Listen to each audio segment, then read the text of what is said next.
दुनिया का सबसे अमीर सहाबी, एक ऐसा सहाबी जिनकी दौलत आज भी बिलियंस ऑफ डॉलर्स बनती है, जिनका बिजनेस इतना बड़ा था कि इवन मुसलमानों की इतनी बड़ी खिलाफत भी उनसे कर्जे लेती थी। इस सहाबी का नाम हम सब अच्छी तरह जानते हैं और इनका नाम था अब्दुर्रहमान बिन औफ। खलीफा उस्मान रज़ियल्लाहु अन्हु के दौर में जब मुसलमानों की खिलाफत दुनिया की सबसे बड़ी सुपर पावर थी और खलीफा उस्मान दुनिया के सबसे ताकतवर आदमी थे, तब अचानक एक दिन खलीफा उस्मान रज़ियल्लाहु अन्हु बीमार हो गए और उनकी ये बीमारी इतनी बढ़ गई कि उन्होंने आखिर ऐलान किया कि अगर मैं इस बीमारी से फौत हो गया तो मेरे बाद मुसलमानों का नेक्स्ट खलीफा अब्दुर्रहमान बिन औफ होंगे। ये सुनते ही लोग भाग भाग कर अब्दुर्रहमान रज़ियल्लाहु अन्हु के पास गए और उन्हें बताया कि आप इस्लाम के नए खलीफा होंगे। लेकिन हजरत अब्दुर्रहमान बिन औफ ने कहा कि अगर ऐसा है तो मैं अल्लाह से दुआ करता हूं, ऐ अल्लाह मुझे उस्मान से पहले ही मौत दे दे। और ऐसा ही हुआ। इसके कुछ ही अरसे बाद हजरत अब्दुर्रहमान बिन औफ इस दुनिया से चले गए। अब जब अब्दुर्रहमान बिन औफ दुनिया से चले गए और उनकी पूरी दौलत तकसीम करने का वक्त आया, ये एक बहुत ही यूनिक मंजर था। कहा जाता है अब्दुर्रहमान बिन औफ के पास इतना सोना था कि इस सोने को सिर्फ तोड़ने के लिए कुल्हाड़ियां मंगवाई गई। उनके खजानों में 26 लाख गोल्ड कॉइन्स पड़े थे जो आज 700 मिलियन डॉलर्स बनते हैं। इसके अलावा उनके पास 100 घोड़े, 2000 ऊंट और 3000 बकरियां भी थी और पूरी खिलाफत में उनके पास बहुत सारी जमीनें भी थी। आज हजरत अब्दुर्रहमान बिन औफ की दौलत के बारे में दुनिया में बहुत कंफ्यूजन है कि आखिर अब्दुर्रहमान बिन औफ की असल नेट वर्थ थी कितनी।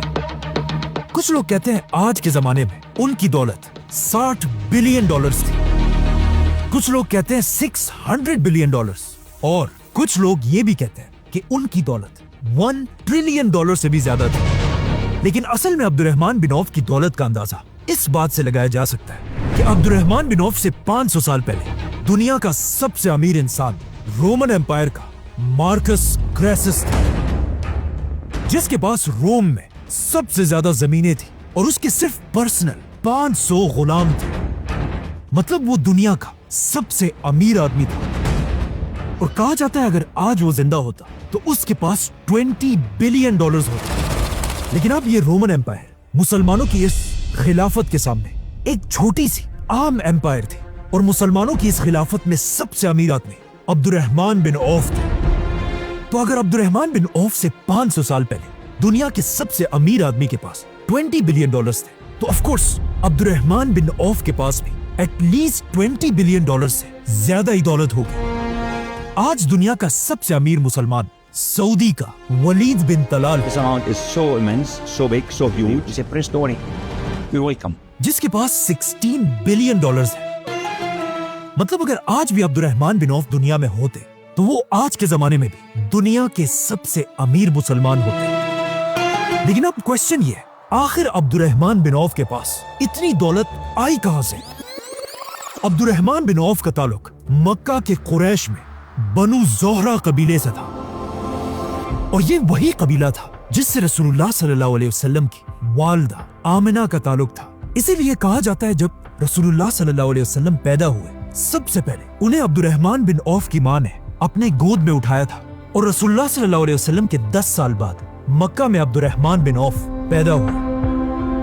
अब्दुर्रहमान बिन औफ के वालिद मक्का के सबसे अमीर लोगों में से एक थे जिनका लेदर और परफ्यूम्स का बिजनेस पूरे अरब में फैला हुआ था, जिसके लिए वो कुरैश के साथ सर्दियों में यमन और गर्मियों में शाम जाते थे, जिसका जिक्र कुरान की सूरह कुरैश में भी है।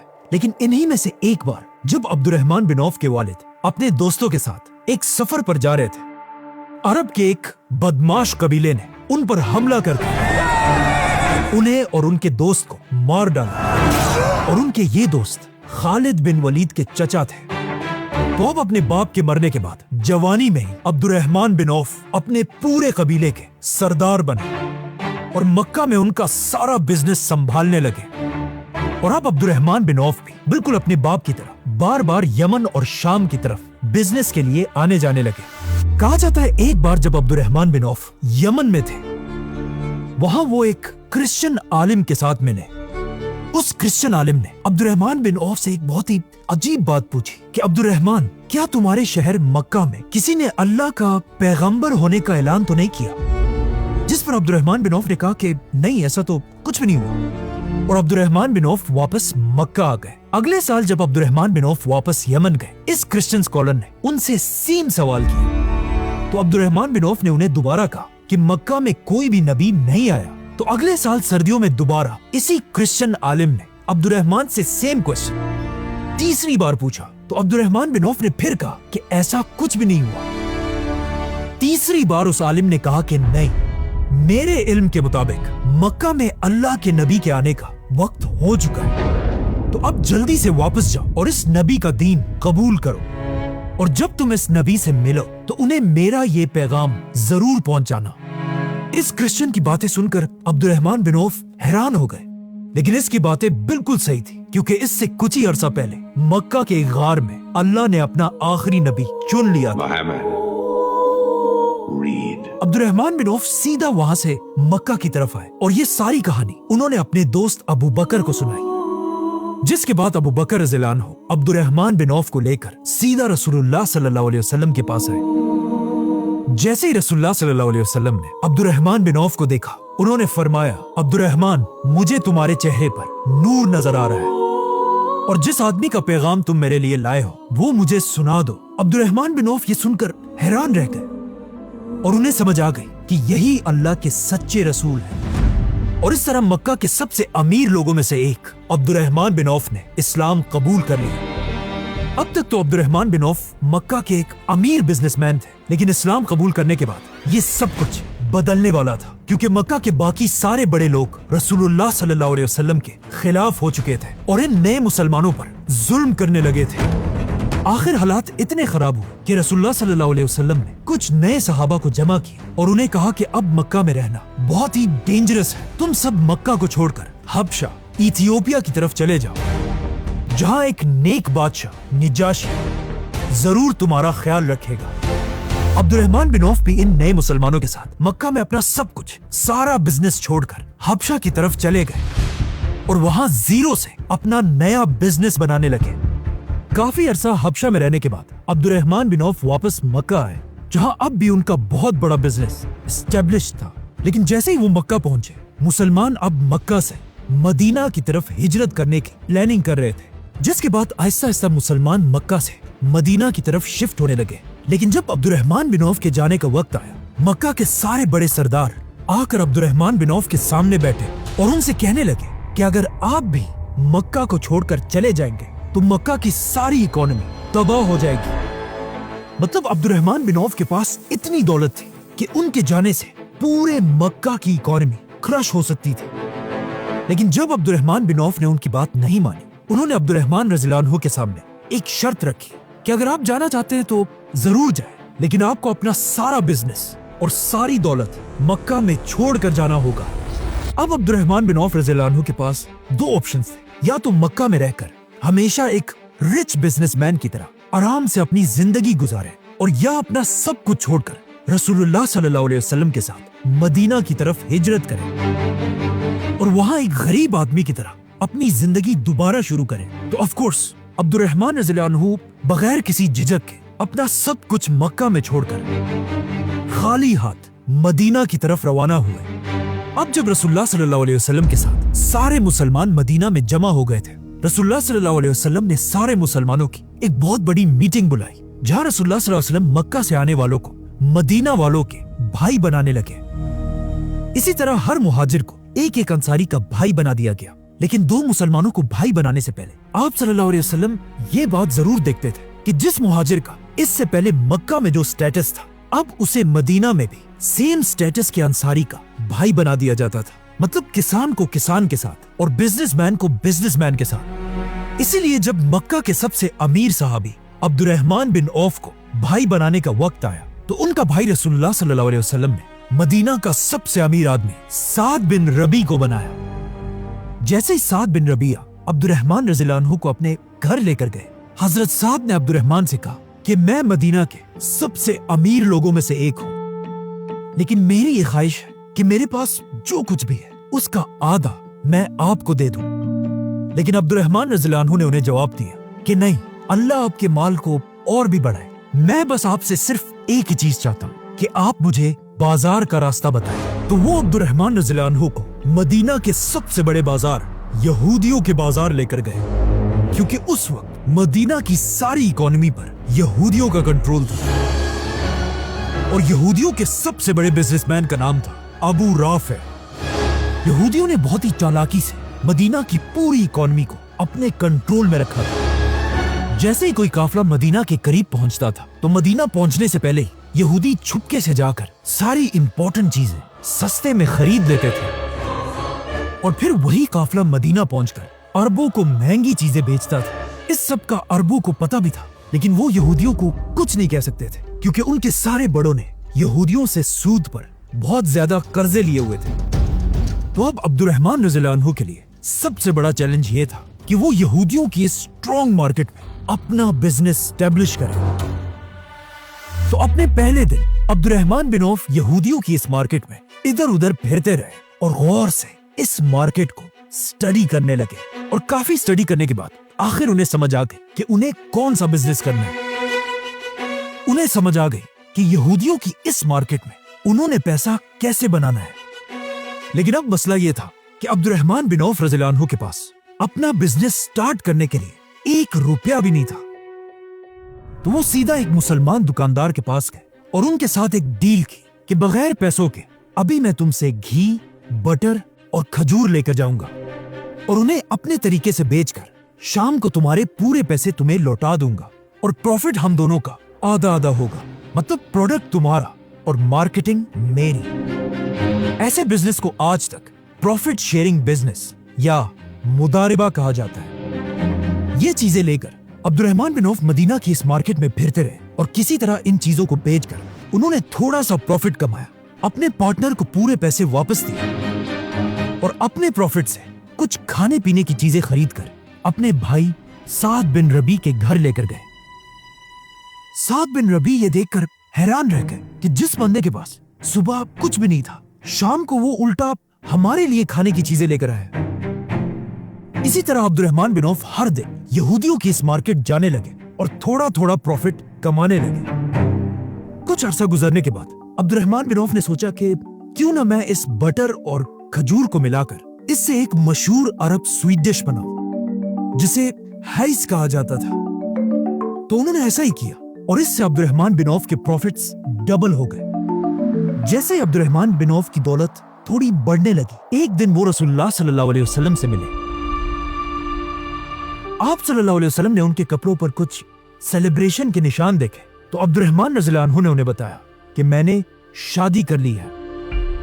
مکہ سے آنے والے سارے مہاجروں میں عبد الرحمن بن عوف پہلے آدمی تھے جنہوں نے مدینہ میں شادی کی تھی، کیونکہ حضرت عثمان کے بعد صرف عبد الرحمن بن عوف ہی شادی کرنا افورڈ کر سکتے تھے۔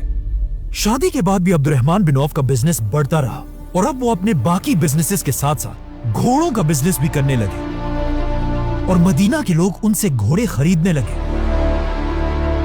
یہاں پر عبد الرحمن بن عوف نے ایک بات نوٹ کی کہ جب بھی کوئی ان سے گھوڑا خریدنے آتا ہے، انہیں اس گھوڑے کے ساتھ ساتھ گھوڑے کے سیڈلز اور باقی چیزوں کی بھی ضرورت ہوتی ہے۔ تو اب آف کورس عبد الرحمن بن عوف نے یہ بزنس بھی شروع کر دیا، اور اس کے بعد آخر عبد الرحمن رضی اللہ عنہ نے مدینہ میں کپڑوں، لیدر اور پرفیومز کا بزنس دوبارہ شروع کیا، اور یہ وہی بزنس تھے جو مکہ کے لوگوں نے عبد الرحمن بن عوف سے زبردستی چھینے تھے۔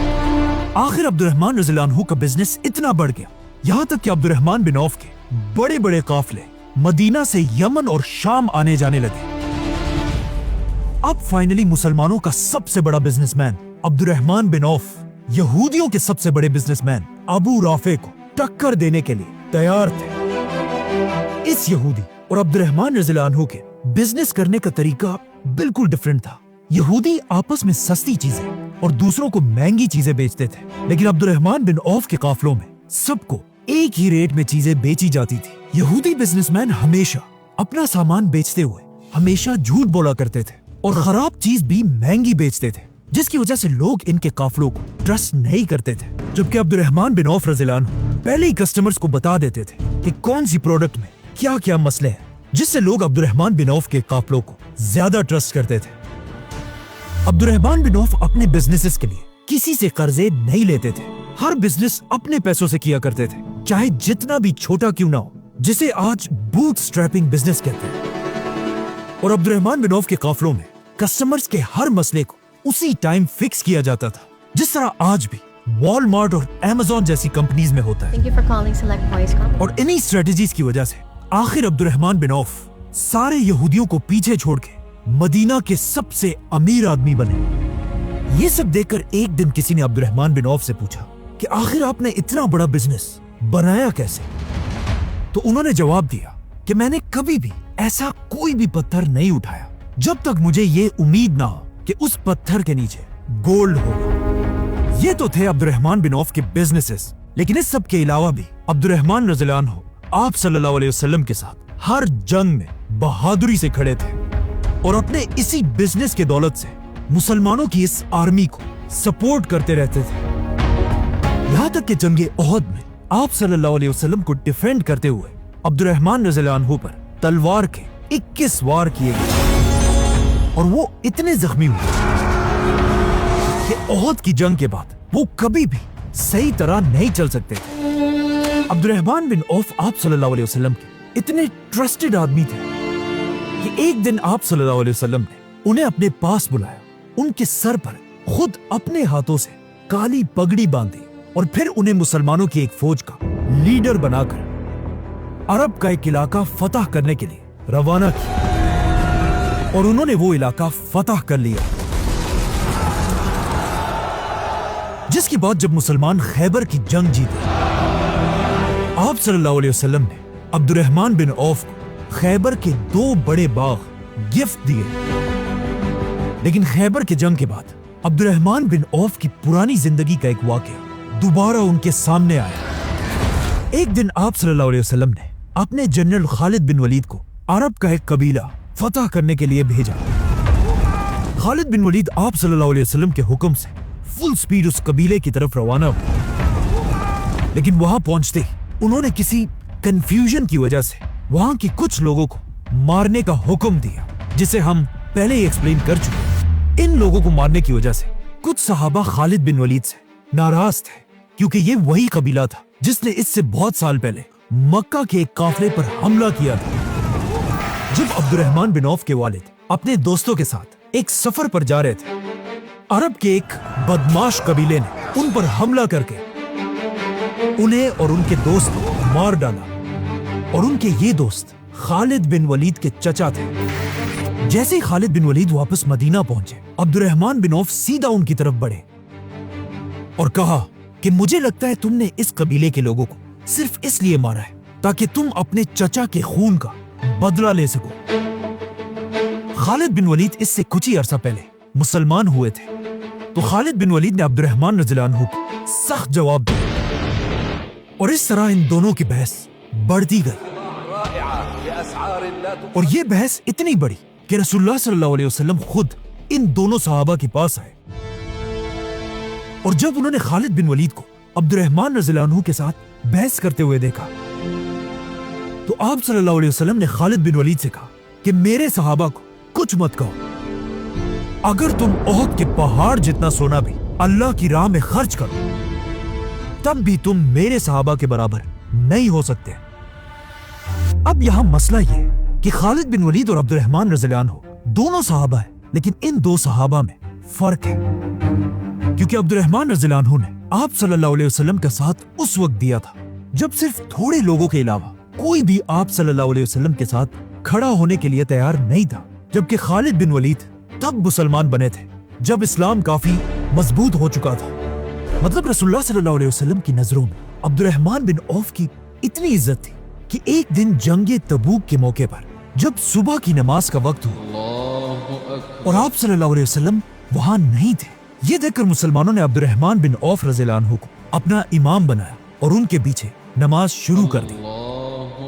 जैसे ही रसूलुल्लाह सल्लल्लाहु अलैहि वसल्लम नमाज के लिए पहुंचे, मुसलमान पहले ही नमाज की एक रकात पढ़ चुके थे। तो इस नमाज को रोकने के बजाय रसूलुल्लाह सल्लल्लाहु अलैहि वसल्लम खुद अब्दुर्रहमान बिन औफ के पीछे नमाज के लिए खड़े हुए। जैसे ही नमाज पूरी हुई, आप सल्लल्लाहु अलैहि वसल्लम अपनी नमाज पूरी करने खड़े हुए तो ये देखकर सारे मुसलमान डर गए कि उन्होंने बहुत बड़ी गलती की है। लेकिन अपनी नमाज पूरी करके आप सल्लल्लाहु अलैहि वसल्लम ने सबसे कहा कि तुम लोगों ने बिल्कुल ठीक किया है। इस तरह अब्दुर्रहमान बिन औफ ऐसे अकेले इंसान थे जिनके पीछे आप सल्लल्लाहु अलैहि वसल्लम ने खुद नमाज पढ़ी हो।